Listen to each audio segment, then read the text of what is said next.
ভারতীয় জনতা পার্টির জাতীয় রাজনীতিতে আরও গুরুত্ব বাড়ালো ত্রিপুরার প্রাক্তন মুখ্যমন্ত্রী তথা বর্তমান রাজ্যসভার সাংসদ বিপ্লব কুমার দেব।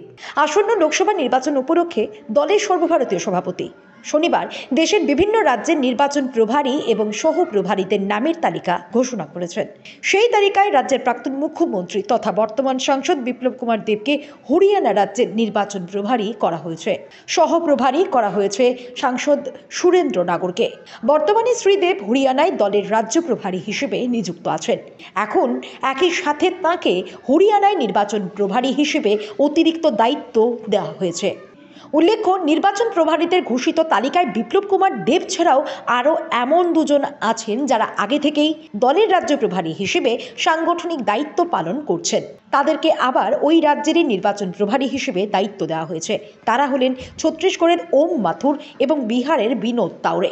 বিজেপি দলীয় সূত্রে খবর, ওই তিনজনই বিজেপির শীর্ষ নেতৃত্ব, অর্থাৎ প্রধানমন্ত্রী মোদী, স্বরাষ্ট্রমন্ত্রী অমিত শাহ এবং দলের সভাপতি জেপি নাড্ডার অত্যন্ত ঘনিষ্ঠ, যে কারণে তাদের বাড়তি দায়িত্ব দেওয়া হয়েছে বলে মনে করা হচ্ছে।